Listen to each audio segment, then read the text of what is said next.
From my melanin-rich cultural lens, the statement that no one is illegal on stolen land centers on historical legality, not sentiment. It asserts that sovereignty rested with indigenous nations whose laws and governance predated European arrival. These societies operated through councils, kinship networks, treaties, land stewardship, and intertribal diplomacy, creating a legal order that did not depend on ink, passports, nor imperial approval.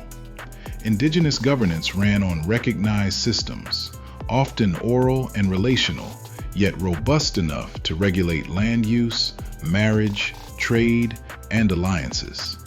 The claim that Europeans arrived, wherever they went, as foreigners, not citizens, reflects a process that treated indigenous territories as vacated or negotiable. In fact, many indigenous communities maintain continuous sovereignty despite ongoing colonization and coercive occupation. Writing and paper do not define civilization nor legitimacy. The idea that law requires ink obscures a broader truth. Law exists where people organize around shared norms, obligations, and mutually recognized authority. Indigenous law, institute councils, kinship-based authority, and treaties as binding agreements, real instruments of governance, regardless of colonial record-keeping or formal signatures. When Europeans claimed native lands, they did so by a logic of conquest that redefined citizenship and belonging. They shifted from indigenous frameworks of occupancy and stewardship to citizenship by conquest, erasing native polities in a process. This transformation converted occupation into legitimacy and framed indigenous peoples as non-citizens on lands they had long governed. In Europe, jus sanguinis, where birthright defined belonging, meant born foreigners remained outsiders. The colonial project critiqued this system only when it served imperial aims.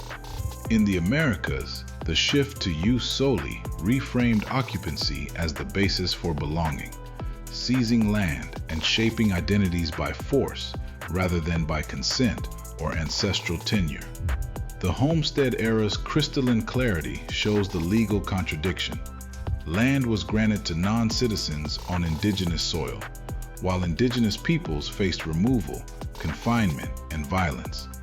Laws created pathways for settlers while erasing indigenous sovereignty. Birthright citizenship benefited settlers. Occupation was recast as settler native status, legitimating dispossession and erasing indigenous nations from the map. This legal fiction of legality, that invasion could be legitimized through formal systems, reveals the troubling logic of modern statecraft. When borders are drawn after conquest, legality becomes a tool for normalization of theft. The same system that defends property claims often claims moral necessity, masking the ongoing harm of erasure and displacement that accompanied settlement. Recognizing these histories invites a re-examination of sovereignty, citizenship, and land rights.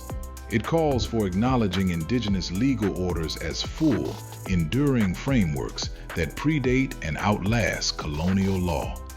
Acknowledgement without reconciliation risks repeating cycles of dispossession. Honest interpretation requires recentering indigenous voices, jurisprudence, and governance in the story of these lands, languages, and futures. Your mind is your superpower, but they never taught you how to use it.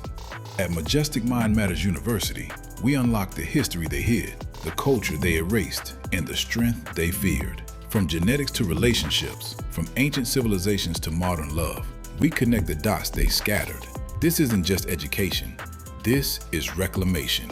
Welcome to the Melanin-Rich Culture Nation. Your ancestors built empires, now build your mind. Our melanin tells stories of resilience, innovation, and power that has shaped every continent. From ancient kingdoms to modern-day movements, we've been the architects of culture, science, and art. But our stories stay scattered, our voices divided. When we unite globally, we become unstoppable. Like and share to connect our melanin-rich culture diaspora. Subscribe for the truth they refuse to teach. Our melanin-rich culture is our strength. Our unity is our future.